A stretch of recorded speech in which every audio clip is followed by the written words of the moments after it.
Saya punya standar pakai kitab-kitab kados hikam. Saya ini merasa hidup di dunia itu sendiri. Saya tak warai la'alla kalau kotar. Imam yang ngarang hikam itu punya resep supaya kamu seneng terus. Liyakil lama tafrahu bihi, mesti yakil lama tahzanu bihi. Usahakan sedikit sekali apa yang bikin kamu seneng, maka akan sedikit sekali yang bikin kamu susah. Jadi misalnya kulo nih, jadi kiai misalnya cari wong itu kalau kiai wong alim jelas nak ngalimnya ngalim, nak kiai rapati ya, nak ngalimnya jelas, nak kiai rapati ya, namanya kan kiai tapi ra ngalim.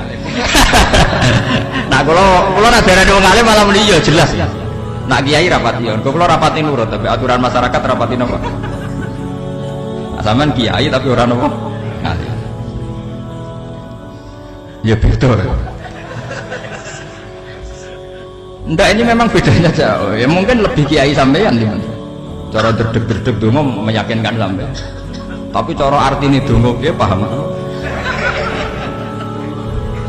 Lha mboten iki nyata, sampe rasa tersinggung. Napa barang-barang napa? Nyata.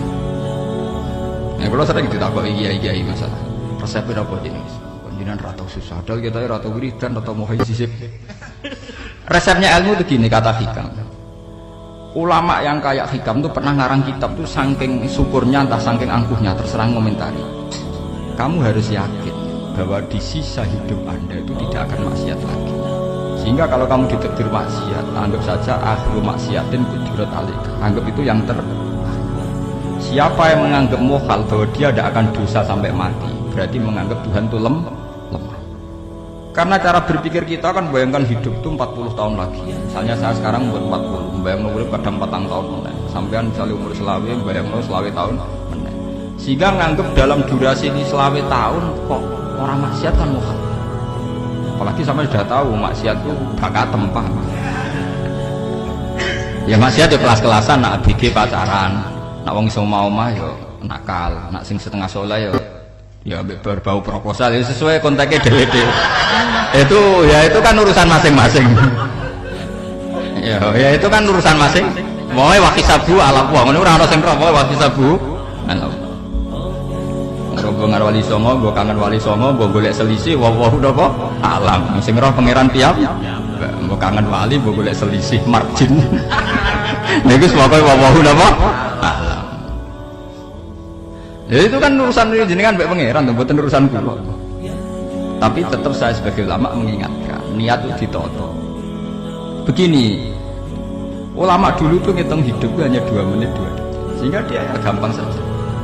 Kayak imam, kayak Kanjeng Nabi itu ya Rasulullah kenapa tidak menyediakan makan untuk besok? Saya itu tidak yakin kalau hidup saya sampai besok.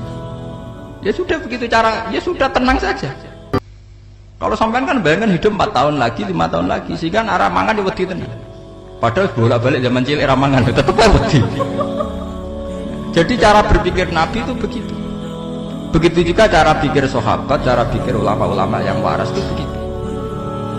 Saya itu pernah melarat di Jogja zaman pertama merantau. Kalau santri saya bilang, Gus kok tidak punya beras? Tapi aku yakin nak sesuk urip palu. Kowe butuh mangan sesuk, anak sesuk ijek napa? Cara berpikir ulama itu begitu.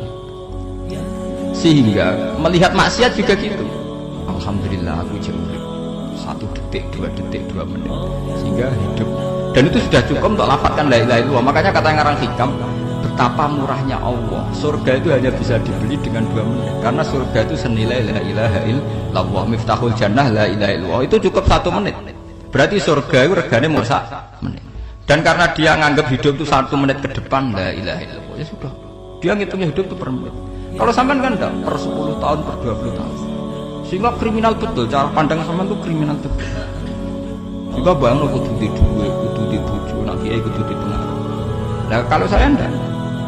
Saya meskipun tidak sehebat itu, tapi mewarisi keilmuan mereka. Jadi misalnya saya jadi ulama itu bayang dong, di santri musito Islam pokoknya ke Ahmadiyah ya gitu saja. Ya pokoknya sudah gitu. Orang bayang santri sing pampinan takwa khusyuk salam tempel demen gelo, demen apa? Lo tanyakan santri-santri saya itu mungkin belum pernah nyuri istri saya bikin kopi, bisa dihitung. Karena saya itu sederhana saja. Misalnya saya pergi dari Jogja ini yang nyata salah, bayang no bojoku semaca, bawa no kopi, gak no lawang malah kecewa. Seperti umumnya orang kan gitu, semerantau ada bang bojoku nyuambut, tiga no kopi, digodok no banyu hangat untuk man, bareng teko bojone wangep kukur-kukur. Karena tarifnya dia ideal, maka mudah kecewa kalau itu tidak terjadi. Nah, kula mboten sebayang napa Jogja pokoke bojoku jek uta Islam. Nak salat 5 bulan ya sudah gitu saja. Pakai standar-standar yang minimalis. Saya dari rumah bangun sampai ngaji ya, pokoknya ya melek, ya sudah nak sholat demadem nopo, mulanya sudah gitu. Andai kan saya pakai standar maksimal, maka akan mudah kecewa. Rasulullah juga begitu. Rasulullah itu ngadepi Sayyidah Aisyah, itu ya begitu, ngadepi Hasan Husain. Sehingga tidak ada cerita Nabi mudah kecewa begitu. Karena Nabi bayangkan anak istrinya itu ya minimalis sekali, urusan dunia maksudnya minimalis. Misalnya Nabi pagi-pagi tanya, ya Aisyah apa ada sarapan? Tidak ya Rasulullah, ya idzan asum kalau gitu saya puasa. Kalau sampean usul-usul ora digekno kopi wong wedok opo itu kan repot. Muni-muni itibak sunnah Rasul tapi tidak pernah sampean mendekati sunnah napa Rasul. Sehingga ya tenang saja Nabi. Saya tuh alhamdulillah bisa niru dalam gitu-gitu tuh bisa. Makanya ini kiai muda paling jauh. Banyak kiai-kiai yang sepuh itu kalau urusan gitu konsultasi sama saya. Gus resep apa kain? Ya kula resep ora karep apa. Juga saya tidak pernah bayangkan opo tanggaku seneng aku atau ora sing ngaji aku kecewa itu tidak pernah bayangkan. Sampean itu kan makhluk, tidak penting. Kecewa tidak kecewa itu tidak penting. Saya itu orang alim, ngerti ini warido kamat lubi, ora waridokum. Yang tak goleki ridane pengiran, ridane sing ngaji, ridane konsumen. Itu apa makhluk tidak penting. Itu harus dilatih. Harus napa? Sehingga orang itu kalau biasa sholat, maksudnya biasa ta'alluq be Allah, mesti la'alla katardo, mesti gampang puas. Karena dia iktifa ngalap cukup be Allah Subhanahu wa ta'ala. Saya sebagai manusia juga sering ditangisi istri. Misalnya saya sering ke Jogja sendirian. Nah ninggalan nopo, ninggalan ibu milih pengiran. Misalnya mati ninggalan ya paling aku mau ngapain nih suara. Paling uang nangis gue kegiatan. Tak kayak gue. Bukan apa-apa. Ingin saya bahwa konstitusi ulama itu masih iktimat Allah. Kalau kita kan enggak. Cara berpikir kita ngaji itu ideal sing ono podium, sing ngaji kelambinan takwa kabeh, ketunan kaji kabeh, ndiluk kabeh. Kita kan pakai standar-standar yang dengan asumsi kita. Padahal Nabi dulu zaman sugeng al iman hahuna wa yusiru ila qalbihi sadrihi salah satu iman itu urusan hati. Komitmen sampean be Allah Subhanahu wa taala. Nah ini resepnya. Makanya kata hikam liyaqillah ma tafrahu bihi, mesti yakinlah ma tahzanu bihi. Sedikitlah kamu gembira dengan satu hal, nanti akan sedikit kamu yang kecewa. Artinya misalnya kados kula sebagai ulama seneng kula niku kok ijek iman, ya kayak wong awam. Ya sudah gitu. Jadi misalnya suatu saat kula jatuh, yang ngaji saya gak semeneng dadi kupeding. Wong sing seneng kula bubar kabeh. Kula ora susah, miskola darah bener. Gus saiki jenengan ora sing seneng. Ya tenang saja. Sing ora seneng ya makhluk-makhluk ora jelas. Dan status mereka tetap la yadurru wa la yang ini harus dilatih. Sehingga Nabi itu ya meskipun beliau itu perang, sahabatnya meninggal ya tenang saja. Nabi cara berpikir yang meninggal mereka mati syahid, yang masih hidup dianggap berpotensi melakukan kebaikan. Sama tak warai resep-resep dari Rasulullah Shallallahu Alaihi Wasallam. Saya ini sebetulnya memaksa menjelaskan ini memaksa karena saya inginnya jadi ulama yang kayak umumnya orang. Tidak ideal amat. Tapi kan saya ditegir ilmunya itu ideal. Jadi terpaksa saya jelaskan. Tapi kalau perilaku saya tidak akan ideal. Soalnya ngawur. Saake mari kufuri pengiran nganggur bolak-balik cerita. Ada seorang wali karena dia wali itu doa di multazam, ya Allah saya ini minta satu hal. Karena dia wali maka tidak minta uang, tidak minta jabatan, minta engkau takdir saya tidak pernah maksiat. Itu kan bagus sekali. Minta doa ditakdir gak maksiat kan ada. Dari pengiran malah Syafi'i. Fa'ena ada ukufran. Karena tahu maksiat malah sifat ghafurku tak ada kok endi. Gamane pangeran kan sifat ghafurku rak nganggur. Malahnya tidak ada orang selain Nabi kecuali ditakdir tahu maksiat. Ben sifat ghafuri pangeran efektif. Paham apa? Lah nek sampean kan ghafure mbok nggo kabeh. Dadi karek Sajidul Iqab. Karena maksiate sampean wis sering. Jadi sifat ghafure wis berlaku aktif. Saya karek nunggu sifat Sajidul Iqab. Paham ya? Itu beda dengan wali-wali. Sifat Sajidul Iqab mau aktif, mereka tidak punya dosa. Malah pangeran bingung gak kok sifat ghafure. Apa tak kok ghafur atau dosa. Didakoki Sajidul Iqab gak tahu maksiat. Jadi pangeran malah sing bingung. Nak kowe ora tau maksiat ghafur kok tak dakoki. Kok ora tau maksiat, wong iku ora tau apa? Didakoki Sajidul Iqab gak mungkin ora tau maksiat. Lah pangeran ape dakok ghafur kan syaratnya dosa sik. Sampeyan kan walian. Ghafure wis dientekno. Keseringan kepake, paham ya? Karek nopo? Karek Sajidul Iqab. Ya itu memang standar Tuhan. Semua Quran itu kalau nyeritakan gitu. Nabi ibadi anni anal ghafurur rahim. Kawulaku ceritani aku ghafurur rahim, tapi yo ceritani wa anna adzabi wal adzabul alim. Jadi nabi ibadi anni anal ghafurur rahim wa anna adzabi wal adzabul alim.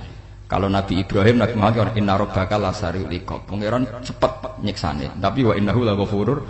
Jadi dua sifat ini pasti aktif. Dan tentu ulama itu senang sifat ghafur itu ya meskipun aktif, tapi mereka tidak pernah ngambil fasilitas sifat napa? Ghafur. Kula baleni malih. Sehingga kayak Sayyidina Umar radhiyallahu anhu ketika beliau pertama jadi khalifah, ini cerita di kitab Hayati Sahabat. Pertama dia jadi khalifah, orang mengira dia akan ngomong hal-hal yang besar, visi besar tentang negara, visi besar tentang izzatil Islam wal muslim. Tapi ketika Umar pertama pidato begini, ayuhal muslimun ayuhan nas, ana, dari kata Sayyidina Umar, ana hulamun min bani Mahsub, akulu min kholati. Saya ini pemuda dari Bani Mahsub. Kecil saya bisa makan karena bulik-bulik saya punya kebun kurma yang kalau saya memanen diopahi beberapa biji dan itu menjadi kuti wahayati, menjadi saya bisa hidup. Terus wassalamualaikum warahmatullahi wabarakatuh. Orang itu penasaran semua. Orang jadi khalifah pertama dibenem jadi Amirul Mukminin, pidatone ngenang masa kecilnya ra kelar mangan. Kelare mangan mergo buruh bulike. Paham ya? Ngondoh kurma terus dikai tamarotin. Beberapa kurma sing dadekno iso. Dan itu saya pakai sampai ketemu Allah Subhanahu wa taala saya pakai. Misalnya sekarang saya mulya, misalnya kalau dibilang mulya ya ana sing nyucup, ana sing husnudzon, ana sing hormat ya macam-macam sawangane. Itu bodoh sekali kalau saya menikmati itu, bodoh sekali. Paling banter nikmati dicucup, dihormati itu apa? Tapi kalau nikmatnya bisa makan saat itu tuh nyawa. SBY jadi presiden prestasi, Gus Dur jadi presiden prestasi, tapi umpama presiden tetap mangan. Prestasi tertinggi adalah bisa makan selisat dirumki gojogonyo. Makanya Umar mengingatkan, sebetulnya nikmat tertinggi saya itu tidak saat saya jadi khalifah, saat itu kok aku iso mangan, cara gak aku mati. Paham ya? Jadi itu luar biasa. Kita ini kan menjadi angkuh karena ngitung nikmat itu yang besar-besar, punya prestasi, punya. Kalau saya enggak ngitung nikmat itu kelar mangan gak mati, kan gampang. Sehingga saya tidak mudah kecewa karena tarifnya minimalis, gak gampang apa? Jadi misalnya kalau kapan-kapan kok berhubung, Gus ini ki Tuhan rasanya jenengan ngeten-ngeten. Oh makhluk itu ya gak apa-apa. Kalau disetatuskan kiai kan seakan-akan ngomongnya sakral, seakan-akan mandi. Tapi nak tak status, oh makhluk itu ngomong ngono ya sudah kan. Menjadi ringan kan kalau distatuskan sebagai apa? Makhluk. Tentu makhluk statusnya la yadurru wala yanfa. Nah di sini ini pentingnya orang-orang ahli tauhid tentu tidak punya kesusahan. Innalladzina qalu rabbuna Allah tsummas taqamu. Itu mesti tidak ada kesusahan sama sekali. Misalnya ulama-ulama dulu mau mati ya tenang saja. Mati kedua itu mati paling menantang, menyenangkan sekali.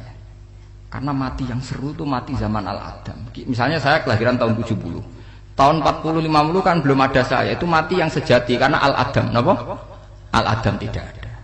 Mati yang nanti itu mati yang petualangan karena saya mati setelah menyaksikan kekuasaan Allah, setelah husnudzon sama Allah, sehingga mati yang menuruti kerinduan akan ketemu sang kekasih. Makanya Jalaluddin Ar-Rumi ketika mau meninggal dan orang-orang muridnya nangis, dia marah-marah. Hei murid-muridku, betapa bodohnya engkau. Saat kayak ini yang saya tunggu, saya sudah menyesal berpisah dengan Allah dan cinta. seneng. Aku kecewa waktu makhluk-makhluk kaya kowe.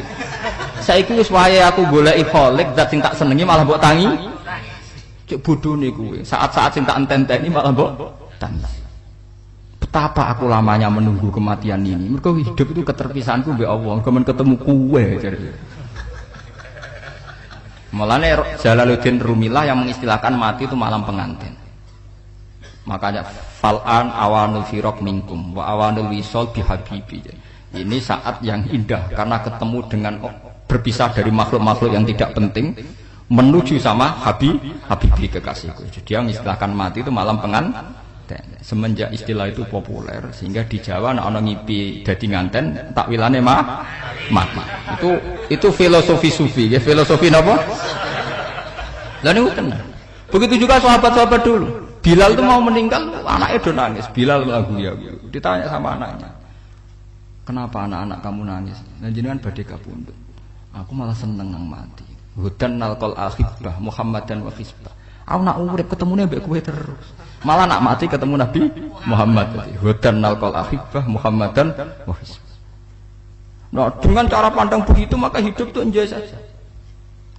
Ya, saya sebenarnya keberatan pakai kelas ini, keberatan karena saya harus ngulang sampean-sampean itu.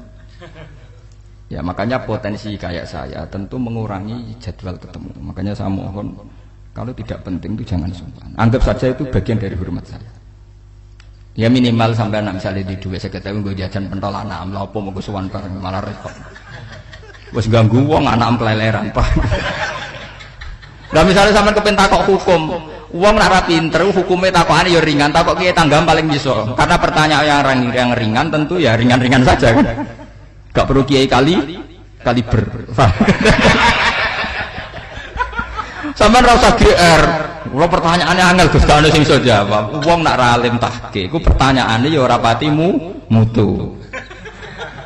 Iku wis kangelan ngoten. Ini mboten ngenyek tapi padha enak. Padha napa? Makanya kalau latih. Jadi hikam sendiri itu ada manhaj, ada metode. Kalau orang supaya tardo, liyakil lama tafrahu bi, yakil lama tahzanu. Anak saya itu kalau habis main pulang, itu saya senengnya pol. Istri saya pernah jangan. Gus, anak mulai senengnya dek biro-biro, anakku gelem mulai ning omahku. Misalnya minggat terus piye. Saya itu anakku lo main mulai itu seneng. Biro-biro anakku mulai ning omahku. Dipanggil anak saya bapak itu senengnya sak boleh. Biro-biro ana sing manggil bapak. Jadi saya pakai standar minimalis sekali. Saya tidak pernah pakai tarif. Dia anak yang ideal dihormati orang. Sampai anakku sujud ning pangeran, ngerti pentingnya maca tasbih. Makanya anak saya tak namakan tasbihah semua. Itu ya sudah selesai. Saya tidak pernah bayangkan anak saya jadi kiai besar dihormati cuma. Mari gampang kecil. Ya sekolah kan Sayyidina Umar. Saya pemuda dari Bani Mahzum. Yang kecilnya bisa makan karena buruh bulikku. Akal tuh tamarot. Wah itu saya baca tuh nangis betul. Betapa hebatnya Sayyidina Umar. Mengingatkan ulang bahwa nikmat tertinggi itu ya makan karena makan kaitannya nyawa. Orang jadi bupati, enggak jadi bupati tetap makan. Jadi kalau ngatain saya tarifnya minimalis sekali. Nah, kalau orang sudah makan gitu, lah Allah katar mudah sekali. Tapi kalau sampai tarifnya ideal harus di mobil, kudu sangune akeh. Masuk gue mobil gak sanggup akeh. Barang gue sanggup akeh kudu gue penderek. Masuk kiri lu wong sugih kok lu tanpa penderek. Barang penderek maju. Masuk ora kena dikeloni aja malah repot. Akhir gue wong ayu, anak selingkuh diujar-ujari sing itu malah perkara meneh. Ngomong ruwet nuruti tahapan-tahapan duniawi ruwet. Makanya resep kalau ingin seneng itu kon salat. Maksudnya salat itu dihayati secara tauhid nggih, dihayati secara tauhid. Misalnya inna sholati wa nusuki wa mahyaya wa mamati lillahi rabbil alamin. Itu akan pasti Allah katardo, pasti mudah melihat alam ini ridho. Ini satu sekelumit ya, dari resep seorang ulama yang saya meniru beberapa di kitab Hayati Sahabat, di kitab Hikam, dan meniru terutama semuanya sanad dari Rasulullah Shallallahu Alaihi Wasallam. Makanya suatu saat Nabi itu kagum. Abdullah bin Mas'ud itu jalan-jalan dan dikawal oleh beberapa malaikat. Terus Nabi itu heran. Ya Abdullah, kenapa malaikat itu selalu mengawal kamu? Terus kata Abdullah bin Mas'ud, ya Rasulullah, inilah akhtu khutwatan illa wa azunnu alla akhtu wa ukhra wa ma akaltu luqmatan illa wa azunnu alla alqamu ukhra. Saya itu tidak pernah melangkah kecuali saya tidak pernah yakin apa betul saya bisa melangkah lagi. Jadi perlangkahnya itu dia iktimat Allah. Dan saya tidak pernah mengunyah satu kunyahan kecuali saya tidak yakin apa betul saya bisa mengunyah lagi. Sehingga setiap kunyahannya tetap semuanya bernada Bismillah. Semua itu atas nama pertolongan Allah. Terus kata Rasulullah, orang kayak kamu itu andaikan saya ada nabi terakhir itu jadi nabi. Jadi makanya dulu nabi itu sering ngendikan, andaikan orang-orang kayak gitu itu ada nubuah, tentu mereka punya derajat napa? Nubuah. Jadi tidak jadi nabi tapi punya derajat napa? Nubuah. Lah orang yang cara berpikir gitu tentu tidak khawatir apa yang hilang dari dirinya karena dia berkontrak dengan Tuhan hanya per menit per detik. Makanya hikam punya resep al-mu'min yusiru sana Allah min ayakuna li nafsi dzakiron. Seorang mukmin yang sejati tentu kontraknya dengan Allah Subhanahu wa taala dan dia tidak pernah ingat dirinya sendiri. Kayak sampean pas umat tapiil, Allahu Akbar, Allah Maha Besar, subhanak. Selalu ana wong ngrasani ya ora lali, termasuk lali utange barang ini buat. Tapi yang jelas kan menjadi enjoy dengan dirinya sendiri. Paham ya? Menjadi enjoy dengan dirinya karena dia tidak sering punya kontrak dengan makhluk. Nah ini maksudnya Allah kan apa? Janganlah Allah kata kamu pandang, apa nak sholat terus kabul kajati, apa nak sholat terus untuk duit ya bernama bermun. Karena cara berpikir iso aja nak duit ya. Dan ini resep ya, dan resep ini dari ulama-ulama yang istinad ila Rasulullah Shallallahu Alaihi Wasallam. Karena kalau Nabi itu memang cara pandang begitu. Aisyah itu pernah ditanya, ya Aisyah, saya ini ingin makan, apa daging yang dari sahabat ini masih? Wah ya Rasulullah sudah habis karena tak kasihkan tetangga. Itu Nabi tidak marah-marah malah bilang, kamu benar Aisyah, kamu keliru, yang kamu kasihkan tuh yang masih. Karena daging dipangan dewe kadang nuruti nafsu, nak dikekno wong sedekah nuruti perintah pengen. Jare Kanjeng Nabi, beneran Aisyah, dagingnya ijek. Mongko ana tiyang kok malah ijek, sing mbok sedekah malah sing ijek. Cara berpikir Nabi itu begitu. Tapi tahu-tahu disederhanakan sunnah Nabi serbanan. Lah itu kan ya memang itu bagian dari sunnah Nabi, tapi sunnah seharga 10.000. Paham ya? Ini monggo mawon nak sampean sunnah Nabi serbanan gitu, tapi itu sunnah yang bisa dibeli dengan murah. Hakikatnya sunnah Nabi itu rata-rata bentuknya perilaku. Napa? Zaman delok dawuh Aisyah tengene tiba berjanji. Kana khuluquhul Qur'an wa shimatuhul ghufran yansahu lil insan wa yafsahu fil ihsan wa ya'fu 'anil dzambi idza kana fi haqqihi wa sababi. Kana khuluquhul Qur'an, nabi ku akhlak dasare wis kaya Quran plek. Urusane akhwat. Wa shimatuhul ghufran, ciri utama sifatnya nabi gampang nyepuro. Yansahu lil insan. Dan nabi punya niat baik pada seluruh manusia. Wa yafsahu fil ihsan, sering melakukan ihsan. Lah nek sunah Nabi ngoten kan luwih sering kula Quran ya wis hafal mulang. Wasimatu ghufran kula gampang nyepuro, sampeyan ngaji angop ya ora tau tak amuk. Yang sahulil insan kula bedina nasihati tiyang wong mulang. Wa yafsahu fil ihsan tak gawe gampang. Kula mulang ya ora tau gawe tarik. Itu sakmene kudu podium, kudu wong dilo ya ora. Pokoke angger ke Ahmadiyah ya salat madhep ngulon ya sudah. Loh itu kan dawuh Aisyah ketika ditanya kaifa kana khuluqu Rasulillah. Dan itu semua dijawab oleh ahwal, oleh sebuah perilaku. Tidak ada Aisyah jawab nganggo atribut. Oh Nabi itu jubahan, serbanan, tidak ada itu. Memang itu sunnah ya, saya aku itu sunnah, teman jangan salah paham ya. Tapi itu sunnah yang tidak dijawab oleh Aisyah. Sunnah yang sampean jawab sendiri, paham? Aisyah yang istrinya Rasulullah ketika ditanya kaifa kana khuluqu Rasulillah, beliau jawab kana khuluquhul Qur'an wa simatuhul ghufran yansahu lil insan wa yafsahu fil ihsan. Semuanya akhwal wa ya'fu 'anil dzambi idza kana fi haqqihi wa sababi wa idza di'a haqqu wa lam yakun li ahadi marra'ahu badihatan haba wa idza da'ahul miskinu ajaba yaqulul haqqa walau kana murra wa la yutmiru lil muslimin hisaw wala dur. Semuanya itu akhwal, satu perilaku sosial. Saya mengakui kalau serbanan sunat, ya saya ngakui. Tapi sunnah wis karena saya mewakili yang akhwal tadi, yang apa? Lah mungkin untuk sampeyan, monggo kalau untuk ngisi sunnah. Tapi mbok ya adil itu. Ini bukan kritik mboten nggih. Yang meyakini serban sunat kan sudah banyak dan itu bagus. Tapi cobalah juga meyakini ahwalu Rasulillah. Makanya man sanna sunnatan itu rata-rata ulama maknani siapa yang ikut sunnahnya Nabi. Rata-rata ulama nafsir ahwalu Rasulillah wa af'alu. Perilaku sosial Rasulullah. Makanya terusannya wa idza da'ahul miskinu ajaba. Kalau dipanggil orang miskin dia datang. Ya maksudnya ada harus orang miskin manggil pas resepsi kawin mboten. Misalnya ana wong melarat kuwi di sepeda motor, wong melarate njuk ngeturane puskesmas ya mbok terno. Wong melarat lara njuk nukono misale apa minyak kayu putih mbok tekani. Ora kok ngerti-ngerti mbok ngurusan walimatul urus sing wajib piye lho. Payah. Lho lan wa idza dal miskin ajabe ora ana hadise urusan walimatul urus mboten. Kalau orang miskin manggil ya dalam riwayat hadis ya Nabi sering dipanggil orang miskin ya Rasulullah mbok datang ke rumahku ada apa terus ya Nabi saya tuh ingin rumahku sing elek jenengan nate salat teng mriku ya Nabi datang ya salat saja ya ora jaman fi ayyi makanin aradta an usolliya fi kamu di tempat mana kamu seneng saya salat teng mriki ya Rasulullah ya Nabi salat sing ngundang ya waras pisan kenangan mek Nabi kok mae dienggo salat Nabi ampean tau tanggung kiai kon salat kon mromosekno anakmu iku paham Kiai dongakno nggih kersane ketampi PNS waduh. Padahal kiai ini dhewe anake ra PNS. Kalau dulu kan sahabat ngundang Nabi itu ya gitu. Ya Rasulullah, saya itu ingin sekali engkau sholat di rumahku, fa'attakhidhahu musallan. Kemudian tempat yang pernah engkau sholati mau tak pakai mushola pribadi.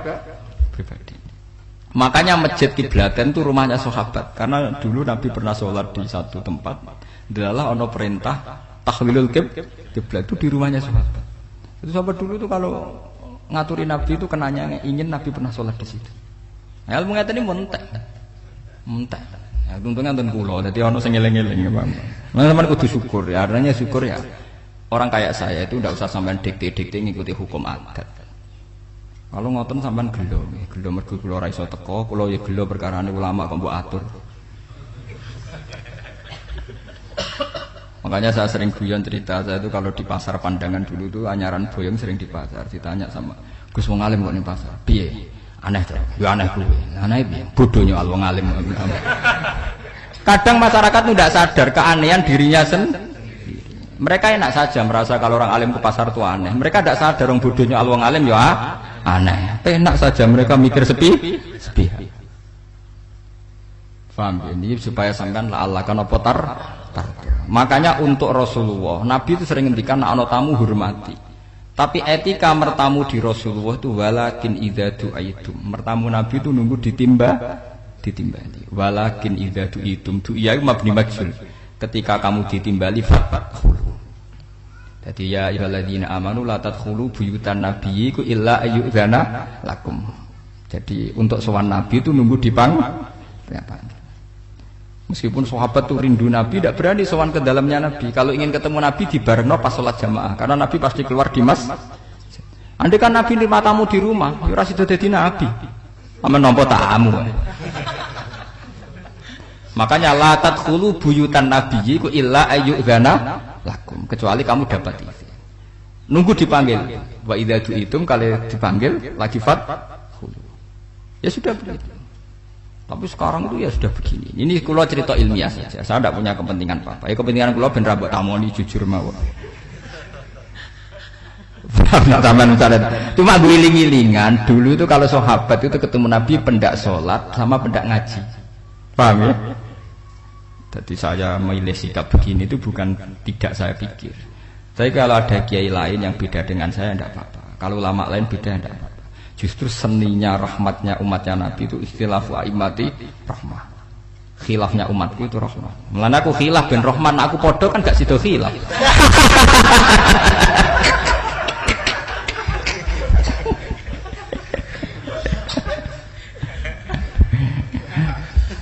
Dasar debat khilaf. Jadi sebetulnya jelas ya ayyuhalladzina amanu la tadkhulu buyutan nabi la yudzana lakum la ta'amin ghairu nazirina inna walakin idza du'itum. Kalau kamu ditim. Nah, padahal setelah tidak ada nabi tentu yang mewarisi nabi adalah ulama. Ya minimal itu ya ulama itu pokoknya kula kenangan benjenengan yang ngaji misalnya. Kenal Gus Ba ya kenal. Pas ngaji ya sudah gitu. Sahabat kenangannya sama Nabi ya gitu. Nabi roh jeneng ora cuma aku betina jamaah mbek Nabi. Ya sudah gitu kenangannya. Yang kenal Nabi ya sahabat papan-papan atas ya.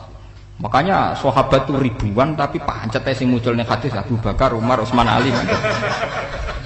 Karena yang lain memang nggak kenal, hanya ikut sholat, ikut ngaji. Jadi ya tidak ada, memang nggak tahu muncul dengan apa hadis. Muncul jam'un minas sahabat. Munculnya rombongan. Ya karena mereka kenalnya Nabi ya benda sholat, benda apa? Ngaji. Paham gitu. Terus niki kula sukani resep liyaqil ma tafrahu bihi, mesti yaqil ma tahzanu bihi. Supaya sedikit sekali yang bikin kamu senang, maka akan sedikit sekali yang bikin kamu Jadi misalnya kita bayangno bojo ngoten. Bojoku alhamdulillah ta Islam nak salat madhepmu. Jadi misalnya roh cerewete, roh judese, roh kukur-kukure mbek angop tenang. Tenang. Mergo jais tenang karena tarifnya mini. Jajal misalnya tarif bojo kudu senyum teko wis maca. Bareng roe teko angop waduh wis bar. Dari hikam gampang. Makanya hikam itu punya cerita. Suatu saat seorang raja itu dapat kiriman gelas keramik yang indah sekali dari Zabarjat. Terus bertatahkan intan, pokoknya serba mewah. Raja itu senang sekali. Ketika tanya penasihatnya, menurut kamu gimana gelas ini? Ya gelas ini indah sekali, tapi sebaiknya raja ndak punya aja. Loh, saya senang kok sebaiknya ndak punya. Saking senangnya raja itu tiap minum pakai gelas itu, kalau ndak ada nggak mau minum. Suatu saat gelas itu pecah, susah sekali raja. Memanggil penasihat, iya bener kamu. Kalau saya dulu ndak punya malah tahu pecah. Jadi dulu raja itu yang gelas atom gelem, gelas biasa gelem, kan menjadi bunga yang gampang kan ringan. Tapi sekarang bunganya bersyarat, kan menjadi tambah repot. Sama aku di sini untuk bojo aku asal wedok sampai sholat madhep mulat wis seneng. Tapi setelah kamu pakai tarif yang macam-macam kan tambah senengnya ngenteni macak, ngenteni ramah, ngenteni servis kan repot. Tapi aku bojo kula sering janggal. Kepengen kula niku ngamuk, iki kula bilang ngamuk apa kowe Islam apa? Kowe ya rohku ya Islam ya salat, ketoke madhep mulan nang ngamuk urusan apa? Ya aneh, memang cara berkeluarga saya aneh, tapi aneh yang waras. Timbang sampean umumnya orang umum tapi tidak bener. Karena tarifnya kebanyakan.